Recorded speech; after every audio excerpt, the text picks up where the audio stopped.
The room quieted as Laine's presentation concluded. She gathered her notes, expecting the usual polite nods from the executive team. Instead, Thea Archer, the newly appointed director, cleared her throat deliberately. "That was informative," Thea said, her voice carrying a dangerous pleasantness. "But before we dismiss, there's something we need to address." Laine froze halfway into her seat. The air shifted as 12 colleagues suddenly found the conference table fascinating. "We've been reviewing everyone's contributions since the merger," Thea continued, gesturing to a spreadsheet projected on the wall. "Your numbers are consistently below our new benchmarks." Laine's throat tightened. "I focus on client relationships rather than, yes, the relationship approach," Thea interrupted with a dismissive wave. "Very old school. The problem is, we simply don't see the value you're bringing to the team anymore." The words struck like a physical blow. 3 years of dedicated work reduced to a dismissive assessment in front of everyone she worked with daily. "Your position costs this firm considerably," Thea continued, her smile never reaching her eyes. "And, frankly, we're questioning if it justifies its compensation package." Laine's colleagues shifted uncomfortably. No one would meet her gaze. She recognized this strategy, public humiliation designed to make resignations seem like the only option. "Perhaps," Thea added, glancing pointedly at her tablet, "you'd like to share with everyone what exactly you've contributed this quarter. Help us understand what we're missing?" The question hung in the air, deliberately cruel, designed to highlight what Thea had already decided was failure. The meeting room felt suddenly too warm, too small, too exposed. Something within Laine shifted. Not anger, though that simmered beneath, but a cold clarity. She'd watched for months as younger advisors with aggressive tactics received promotions while she quietly maintained the relationships, keeping the firm profitable. "Actually," Laine said, her voice steadier than she felt, "I would." She opened her laptop, connected to the projector. Thea's eyebrow arched with surprise. Clearly, she'd expected tears or stammered excuses. "This is my client portfolio," Laine explained, displaying a meticulously organized spreadsheet. 14 accounts I've personally managed since joining this firm." Thea sighed dramatically. "Yes, we know you have clients. The issue is your acquisition numbers. These 14 accounts," Laine continued calmly, "generated 68% of this firm's total revenue last quarter." The air in the room changed instantly. "That's impossible," Thea whispered. Laine scrolled through the data. The Torres account alone brought in $1.2 million in fees. The Winters portfolio referred 3 new accounts worth $5 million each last year. Thea's assistant began frantically typing on her tablet, obviously fact-checking the claims. "These clients stay because of their relationship with me," Laine continued, reaching for her phone. "They've been calling me directly for years." She placed her phone on the table. "Would you like me to call them now? I can start with Mr. Kessler, who's considering moving his entire hedge fund to us. Or, perhaps Miss Irving, who's already messaged me twice today about market fluctuations." The assistant whispered something in Thea's ear. Her perfectly composed face faltered. "That won't be necessary," she said quickly. "I didn't think so." Laine closed her laptop. "My compensation package remains untouched. I continue working with my clients my way, and we never have this conversation again." She stood, gathering her materials. "Or, I make 14 calls tonight, and you explain to the board why 68% of your revenue stream disappeared overnight. If you're enjoying this story so far, take a quick second to hit that like button. Your support helps stories like this reach more people. Subscribe if you want more tales of workplace justice, and drop a comment about what you'd have done in Laine's position. Now, let's get back to what happened next. My name is Laine Harlow, and until 6 months ago, I loved my job at this financial advisory firm. Not the gleaming downtown offices or the prestigious address, but the work itself, helping people secure their futures, navigate complex financial waters, and sleep better at night knowing their money was working for them. I'm not what most people expect when they hear financial advisor. No power suits or aggressive sales tactics. Instead, I build trust. I remember clients' grandchildren's names and which ones are applying to college. I know who's caring for aging parents and who just started a risky new business venture. These details matter more than quarterly projections when you're handling someone's life savings. This approach made me an oddity among my colleagues, especially the newer crop who viewed clients as acquisition targets rather than people. But my methods worked. My client retention rate was near perfect in an industry where churning accounts is common. Then came the merger. I should have seen the warning signs immediately. The acquiring firm specialized in high-volume, aggressive sales tactics, the opposite of my approach. Their team arrived with slick presentations about modernizing our strategy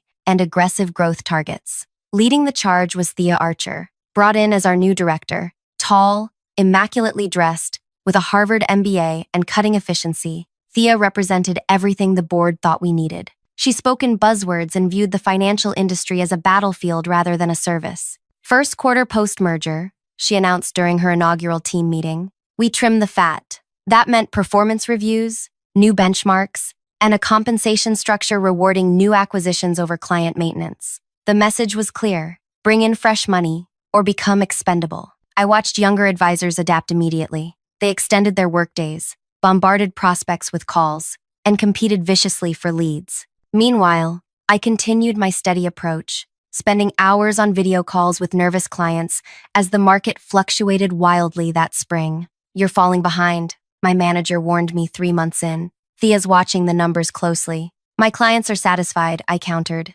Isn't that what matters? His expression told me everything. Not anymore. The cultural shift happened quickly. Conference rooms, once used for collaborative planning, became battlegrounds where advisors guarded their prospect lists jealously. Weekly meetings transformed into performance showcases where everyone highlighted their wins and minimized their struggles. Through it all, Thea watched with calculating eyes, marking those who would survive her new regime and those who wouldn't. I felt her assessment every time we crossed paths, measuring, evaluating, finding me lacking. I tried adapting. I scheduled more prospecting calls, created sleeker presentations, even bought a wardrobe that better matched the firm's new image. But my heart remained with my existing clients, especially as market volatility made them increasingly anxious. Laine, Mr. Torres told me during a particularly tense call, you're the only reason I haven't pulled everything out. These market conditions terrify me, but I trust you. His words stayed with me as I watched colleagues celebrate landing new accounts while neglecting their existing ones.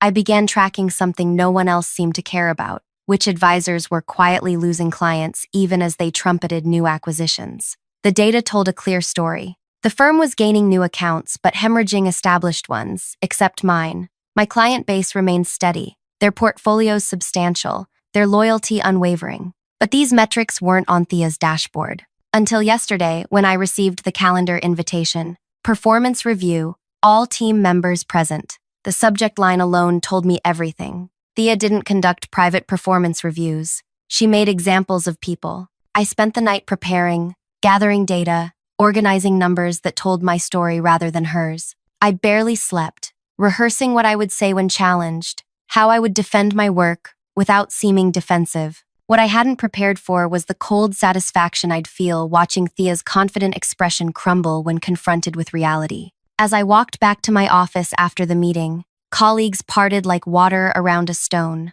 No one spoke. No one met my eyes. They'd witnessed something they never expected. Someone standing up to Thea and winning. I closed my office door and sank into my chair, hands trembling with delayed adrenaline. My phone buzzed. A text from Mr. Torres, asking about a potential investment opportunity. Normal, routine. Except nothing felt normal anymore. I had survived today's ambush, but I harbored no illusions. Thea wouldn't forget this public challenge. She wouldn't forgive it either. I had just made myself a target for something far worse than dismissal. The question wasn't if she would retaliate, but when and how destructive her response would be. My career, my reputation, my future in this industry, everything now balanced on the razor's edge of Thea Archer's wounded pride. And as I stared at the 14 client files open on my computer screen, I wondered if I had just made the biggest mistake of my professional life. The next morning, I arrived at the office earlier than usual. The encounter with Thea had left me restless, and I wanted to prepare for whatever came next. The building was quiet, just cleaning staff and a few dedicated early risers. As I approached my office, I noticed something different. The nameplate beside my door now read, Executive Advisor. A promotion? Without discussion, I unlocked my door, finding a formal letter on my desk confirming the title change and a substantial compensation increase. What game is she playing? I muttered, scanning the document for hidden traps. My phone chimed with a message from Darren, our operations manager. Congratulations, heard about your promotion. Thea wants you in the executive meeting at 9. Executive meeting. where strategic decisions happened, where I'd never been invited before. When I entered the boardroom at 8:55, conversations hushed. Thea sat at the head of the table, surrounded by her inner circle. Her smile appeared genuine to anyone who hadn't been in yesterday's ambush. "Laine, join us." She gestured to an empty chair directly across from her.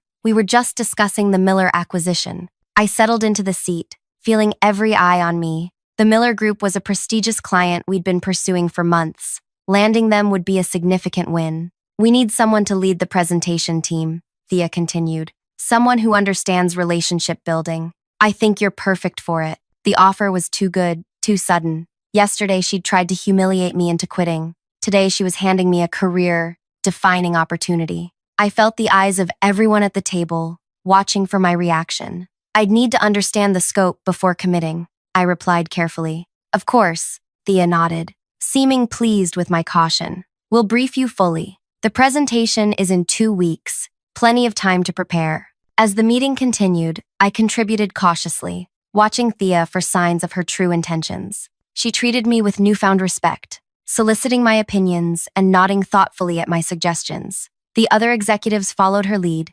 incorporating me as if I'd always belonged. After the meeting, Mira, the marketing director who'd been with the firm for over a decade, caught up with me in the hallway. "That was strange," she murmured, keeping pace beside me. "Which part?" I asked. "Thea making you point person on Miller. She's been grooming Nash for that account for months." Nash Reed, Thea's protege, young, ambitious, with an aggressive approach that mirrored hers perfectly. If she'd promised him Miller, why would she change her mind? I wondered aloud. Mira shrugged. "Maybe yesterday scared her. Your client list represents too much revenue to lose. This could be her way of keeping you happy. Or setting me up to fail," I countered. Mira's silence was answer enough. Back in my office, I found another surprise, an email granting me access to the Miller file, including all previous communications and research. I spent hours poring over the materials, looking for hidden pitfalls. The Miller Group managed pension funds for several major unions, conservative investors prioritizing stability over aggressive returns, perfect clients for my approach, terrible matches for Thea's high-risk strategies. As I reviewed past communications, something felt off. The notes from preliminary meetings suggested the Miller team was primarily concerned with ethical investment standards, yet our proposed strategy emphasized growth potential with minimal mention of ethical considerations. I was still puzzling over this discrepancy when Nash appeared in my doorway, his usually confident expression replaced with barely contained anger. "Congratulations on the Miller account," he said, voice tight. "Nash, I didn't ask for this assignment." "Doesn't matter. Thea says you're better suited." His tone made clear what he thought of that assessment. "I've been working this prospect for 4 months. Then help me understand them," I offered. "This should be a team effort." "Team?" He laughed sharply. "There's no team here anymore. There's Thea's vision, and everyone's scrambling to fit into it." He stepped closer, lowering his voice. "Watch yourself with Miller. Thea doesn't give opportunities. She gives tests, and failures are very public." He left before I could respond, his warning hanging in the air. Over the next week, I divided my time between my existing clients and preparing for the Miller presentation. Thea remained surprisingly supportive, approving my request for additional research and connecting me with resources across the firm. "You've got this," she assured me after reviewing my preliminary outline. "This is exactly why we need your perspective." Her words should have been reassuring. Instead, they heightened my suspicion. The more supportive she became, the more I questioned her motives. 10 days before the presentation, I received an invitation to join the executive team for dinner with the Miller decision-makers, an intimate gathering to build rapport before the formal pitch. "Business casual," Thea instructed when I asked about the dress code. "Keep it relaxed but professional." I arrived at the upscale restaurant 15 minutes early, wanting to gather myself before meeting the clients. The maitre d' guided me to a private dining room where Thea and 3 other executives were already seated with 5 people I assumed were from Miller. My step faltered as I entered. Every person in the room wore formal business attire. Dark suits, crisp shirts, polished shoes. My business casual outfit, while perfectly appropriate for what Thea had described, made me immediately stand out as underdressed and unprepared. Thea's expression showed momentary surprise. "Laine, we were just discussing you. Come meet the Miller team." The introductions were gracious but cool. I felt their assessment as I shook hands around the table, saw the subtle exchange of glances that communicated their impression. "I apologize for my attire," I said directly. "There seems to have been a miscommunication about tonight's formality." "Not at all," said Vincent Miller, the founder's grandson and current CEO. "We appreciate authenticity over appearances." Yet throughout dinner, I felt the damage was done. I was marked as someone who hadn't done her homework, who didn't understand the client's expectations. When the conversation turned to investment philosophy, I focused on demonstrating my knowledge, emphasizing my understanding of their priorities.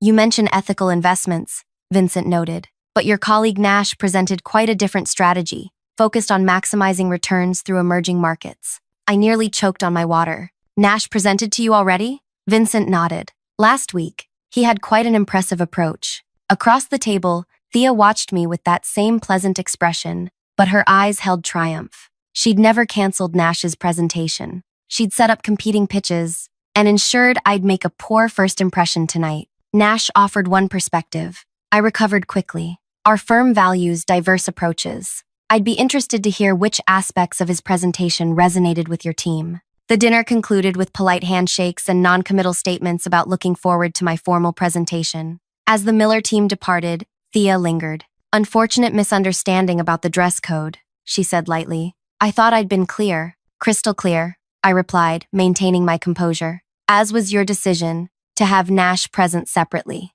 without informing me." Her smile tightened. "Nash took initiative. That's something we value. And setting up team members to fail? Is that something we value too?" For an instant, her mask slipped, revealing cold calculation. "Nobody's setting you up, Laine. But this is a competitive industry. The best ideas win. And the best manipulators," I countered, "they tend to go very far." She gathered her coat. "Your presentation is still scheduled. I suggest you make it count." After she left, I remained at the table, mind racing. The dinner, the dress code, Nash's secret presentation, all calculated moves in Thea's game. She wasn't trying to fire me anymore. She was orchestrating my failure to demonstrate her superiority. I had 9 days to prepare a presentation for clients who'd already heard a completely different pitch, who'd already seen me at a disadvantage, who might have already made their decision. My phone vibrated with a text from Mr. Torres. "Need to discuss market changes. Available tomorrow?" I stared at the message, a sudden realization dawning. My 14 key clients, the ones who represented 68% of the firm's revenue, they weren't just my protection. They were pieces on this chessboard too. And I'd been playing defense when I should have been strategizing my attack. I texted back, "Available tomorrow, and have something important to discuss with you as well." The game with Thea had evolved beyond mere professional survival. She wanted to prove I was dispensable despite my client list. I needed to prove something else entirely, something that would change the power dynamic permanently. As I gathered my things to leave, Vincent Miller unexpectedly returned to the dining room. "Miss Harlow, a moment?" I braced myself for more bad news. "That comment you made about ethical investments," he said quietly. "It's the first time anyone from your firm has addressed what's actually important to us. Everyone else keeps focusing on returns. Because returns matter," I acknowledged, "but not at the expense of your values." He studied me thoughtfully. "Nash's presentation was technically flawless, but it didn't acknowledge who we are. Your insight tonight, despite the circumstances, was more aligned with our needs." He handed me his business card with a personal number written on the back. "Call me before your presentation. I think we should talk privately first." As he left, I felt a shift in the air. The first hint that Thea's perfect strategy might have a flaw, one she couldn't have anticipated. The real battle wasn't going to be fought in a presentation room with slides and projections. It would be won or lost in the relationships I'd spent a career learning to build, and that Thea had spent her career learning to exploit. The next morning, I woke with newfound clarity. For months, I'd been playing defense, adapting to Thea's culture, trying to prove my worth in her metrics, reacting to her moves. That ended today. I called Vincent Miller before heading to the office, arranging to meet for coffee later that afternoon. Then, I reached out to Mr. Torres, confirming our meeting and requesting an additional favor that raised his eyebrows but earned his agreement. At the office, I maintained a deliberately calm exterior while executing the first phase of my plan. I spent the morning contacting each of my 14 key clients, ostensibly to provide quarterly updates. In reality, I was gathering ammunition. Mira found me in the break room around noon, her expression concerned. Something's happening with the Miller account, she whispered, checking to ensure we were alone. Thea's been in closed-door meetings all morning. The presentation might be moved up. When? I asked, keeping my voice level. Possibly Monday, 3 days from now instead of 9. I nodded, unsurprised. Thanks for the warning. Laine, she hesitated. Be careful. I've seen this pattern before. Thea identifies threats, neutralizes them, then discredits them so thoroughly they can never recover. You've worked with her before? Not directly, but I know 3 people from her previous firm. All experienced similar campaigns after challenging her. None still work in the industry. The gravity of her warning settled over me. This wasn't just about keeping my position. It was about preserving my entire career. What happened to them? I asked. Varied tactics, same result. One was framed for an ethics violation. Another was set up to make a catastrophic recommendation that cost a major client millions. The third, she paused. The third actually succeeded in exposing Thea's methods to the board. And Thea resigned with a generous severance package, then resurfaced at another firm 6 months later with glowing recommendations. The whistleblower, however, was blacklisted. No firm would touch them. I absorbed this information, adding it to my strategic calculation. Thea doesn't just eliminate opposition. She destroys it. Precisely. Mira checked her watch. I should go. I've said too much already. Why tell me at all? I asked as she turned to leave. She paused at the door. Because in 15 years, I've never seen anyone stand up to her like you did. Maybe you'll be the exception. After she left, I modified my timeline. If the presentation was being accelerated, I needed to accelerate my response. I sent a message to Mr. Torres, moving our meeting to that evening rather than the following day. My afternoon coffee with Vincent Miller proved enlightening in ways I hadn't anticipated. Your firm's pursuit of our business has been aggressive, he noted after preliminary pleasantries. 5 different presentations in 3 months, each promising better returns than the last. 5? I asked, genuinely surprised. I was only aware of Nash's and mine. Vincent nodded. Thea herself gave the first 2. Then someone named Preston. Then Nash last week. And now you. Preston was another of Thea's protégés. The pattern was becoming clear. She'd been directing multiple attempts at the Miller account, none coordinated with each other, all competing internally. That explains the inconsistency in approaches, I said carefully. May I ask what you're actually looking for from an advisory relationship?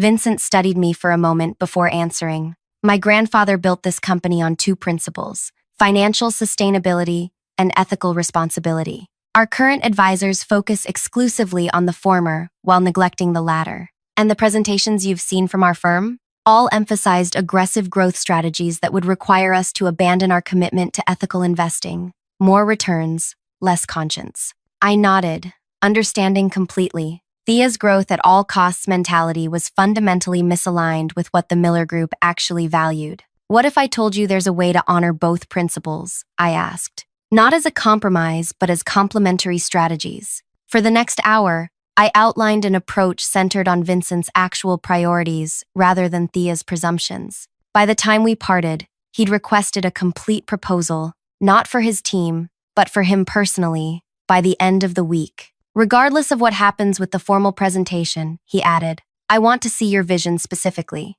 Back at my apartment that evening, I prepared for my meeting with Mr. Torres. At 68, Fernando Torres had built his wealth through decades of careful investment in real estate and technology startups. More importantly, he'd become a mentor of sorts, regularly inviting me to industry events and introducing me to his extensive network. This isn't just about protecting your position, he observed after I explained the situation with Thea. This is about exposing a systemic problem within the firm. Exactly, I agreed.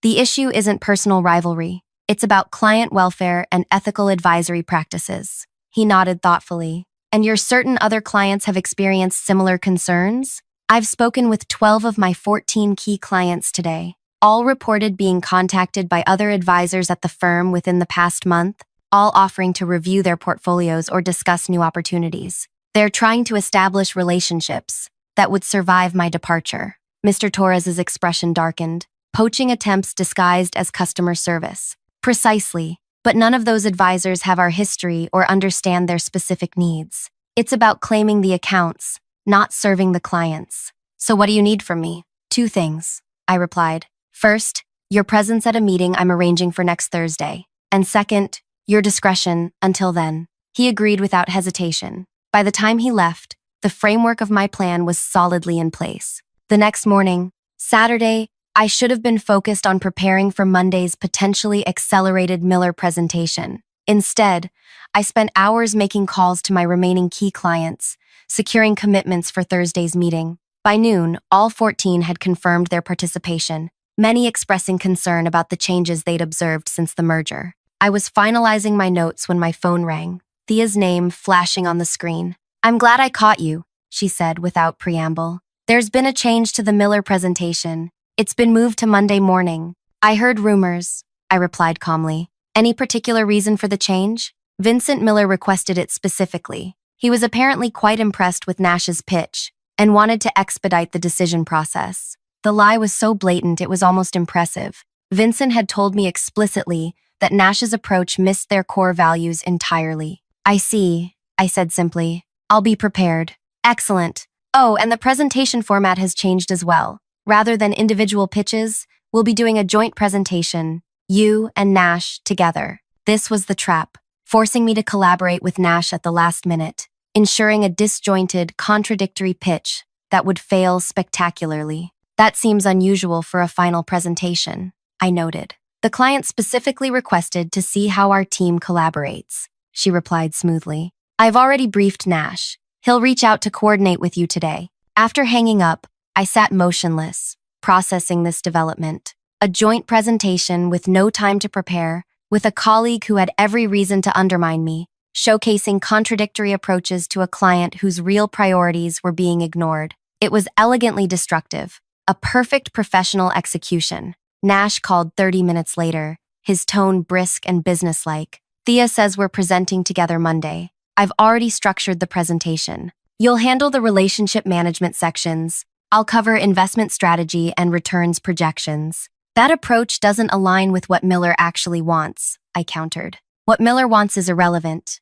What will impress the evaluation committee is what matters." His voice hardened. "Look, I know you didn't ask for this assignment, but I've been working this account for months. Follow my lead, don't contradict me during the presentation, and we'll get through this. And if I have insights that conflict with your approach," his laugh was cold, "then keep them to yourself until after we've secured the account. Once they're signed, you can nurture the relationship however you want." "That's not how this works, Nash. Clients deserve honesty from the beginning." "Honesty doesn't win accounts," he snapped. "Results do. I'm sending you the presentation deck. Review your sections and be ready for a run-through tomorrow afternoon." The presentation he sent was sophisticated but fundamentally flawed, prioritizing aggressive growth strategies while barely mentioning the ethical considerations Vincent had explicitly highlighted as crucial. I closed my laptop, a decision crystallizing. I would attend Monday's presentation, I would stand beside Nash, and I would do exactly what the client needed,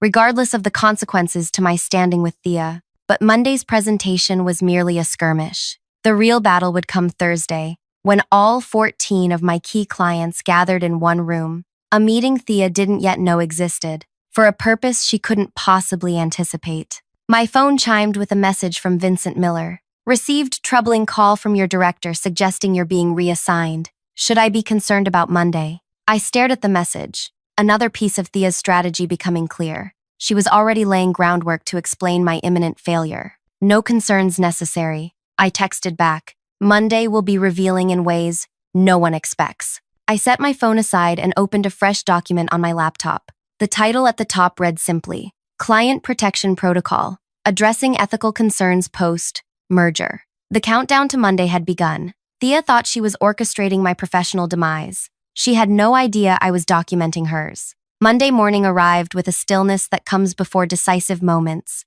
I arrived early, reviewing both Nash's presentation and the alternative approach I'd prepared based on Vincent Miller's actual priorities. Nash found me in the conference room, his confidence palpable. "Ready to follow my lead?" "I'm ready to serve the client's best interests," I replied evenly. His eyes narrowed. "This isn't the time for your relationship philosophy. This is about winning the account." "Is it?" I asked. "Or is it about setting me up to fail?" Something flickered across his face. Discomfort, perhaps even guilt. "This is business, Laine. Nothing personal." It became personal when Thea decided to target me. "Tell me, Did she promise you the Miller account before or after my performance review? His silence was answer enough. The conference room gradually filled. Thea arrived with 4 executives from the Miller Group, but not Vincent. She made introductions, her smile practiced and confident. Vincent sends his regrets, she explained. Unexpected commitment, but he's empowered his team to make the final decision. I nodded, suspicion rising. Vincent had given no indication he would miss this presentation. Another of Thea's manipulations? Nash began confidently, outlining aggressive growth strategies and market opportunities. When he introduced me for the relationship management portion, Thea's smile grew sharp with anticipation. Thank you, Nash, I began, feeling every eye in the room on me. Before discussing relationship management, I'd like to address something fundamental to the Miller Group's identity. Nash stiffened beside me. In my conversations with Vincent Miller, I continued, he emphasized 2 core principles: financial sustainability and ethical responsibility. The strategy we've outlined prioritizes the former while neglecting the latter. Thea's expression froze. The Miller executives leaned forward with sudden interest. Therefore, I've prepared an alternative approach. I connected my laptop to the projector, replacing Nash's slides with mine. This strategy aligns returns with the ethical investment framework the Miller Group has championed for decades. For the next 20 minutes, I presented a completely different vision, one centered on sustainable growth through ethically aligned investments. The Miller team asked engaged questions while Nash sat silent, visibly conflicted. Thea's composure cracked. This contradicts our agreed approach, she interjected. Laine's views don't represent the firm's position. Actually, came a voice from the doorway. They represent exactly what we discussed. Vincent Miller entered, nodding apologetically to his team. Sorry I'm late. Traffic was worse than expected. His eyes met mine briefly, a silent acknowledgement that there had never been a scheduling conflict, only Thea's attempt to prevent his attendance. Ms. Harlow's presentation addresses precisely what we've been seeking. Vincent continued, taking a seat. A partner who understands our values, not just our portfolio size. The meeting concluded with the Miller team requesting my complete proposal by Thursday. The same day, I had scheduled my meeting with my 14 key clients. As everyone filed out, Thea gripped my arm. My office. Now. Her office door had barely closed when she turned on me. You directly undermined a colleague and contradicted our firm's strategy. This is grounds for immediate termination. Is it? I asked calmly. Or is this about your failed attempt to discredit me? You're delusional, she snapped. You've been undermining my leadership since day one. No, I've been protecting my clients from your toxic leadership, I corrected. And speaking of clients, I've scheduled a meeting for Thursday. All 14 of my key clients will be attending. Her expression shifted from anger to calculation. What kind of meeting? The kind where we discuss the future, I replied. Their portfolios represent 68% of this firm's revenue. They're concerned about recent changes in management philosophy. Understanding dawned in her eyes. You're threatening to take them elsewhere. I'm giving them complete information to make informed decisions. Something this firm used to value before you arrived. For the first time since I'd known her, Thea looked uncertain. The board won't allow this. The board has been invited, I replied, as has the Miller Group. Vincent was quite interested when I mentioned concerns about ethical advisory practices. Thursday arrived with a tension that permeated the entire firm.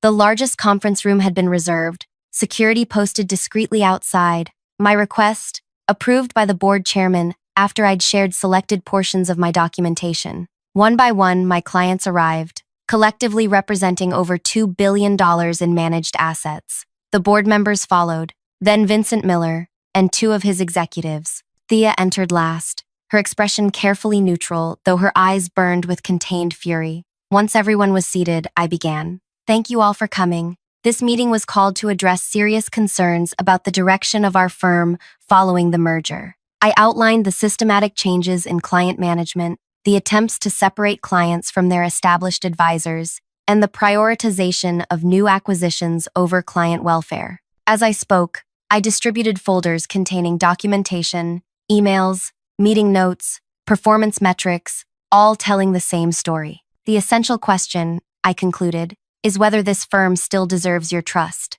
Mr. Torres spoke first. I've been with this firm for 22 years. Recent changes have made me question that relationship for the first time. Other clients nodded in agreement, several sharing similar experiences, mysterious calls from new advisors, suggestions to consider more aggressive strategies contrary to their established goals. The board chairman's expression darkened with each testimony. He turned to Thea. "You assured me client relationships were being protected during the transition." "They are," Thea insisted. "We're simply modernizing our approach to better serve client interests, without consulting the clients about their interests," Vincent Miller noted dryly. "A concerning pattern we observed during your pursuit of our business." The meeting continued for 2 hours. By its conclusion, 3 things had been established. My clients would remain with the firm only under my direct management. The board would conduct a comprehensive review of post-merger practices, and Thea would take temporary leave effective immediately. 3 weeks later, the board announced a restructuring of the executive team. Thea's resignation was accepted, and a new position was created, Chief Client Advocacy Officer, reporting directly to the board. They offered me the role the same day the Miller Group signed with our firm, specifically requesting me as their primary advisor. My new office overlooks the park. My client list has expanded to include others seeking the relationship-based approach I champion. The culture is slowly healing as the focus returns to client welfare over acquisition targets. Yesterday, Nash stopped by my office. "I wanted to apologize," he said awkwardly. "I got caught up in Thea's vision of success. I forgot why we do this work in the first place." "We all lose perspective sometimes," I replied. "What matters is finding it again." As he turned to leave, he paused. "How did you know you'd win? When you stood up to her that first day, how did you know it wouldn't destroy your career?" I considered the question carefully. I didn't know, but I understood something Thea never did, that real value isn't measured in acquisitions or growth metrics. It's built in trust, maintained through integrity, and proven when it matters most. Sometimes the most powerful revenge isn't destroying your enemy. It's rebuilding the system they corrupted until there's no place left for their tactics to thrive. If this story resonated with you, take a second to hit that like button and subscribe for more tales of workplace justice. Have you ever had to stand up to a toxic leader? Share your experience in the comments below. Your story might help someone else find their voice when it matters most.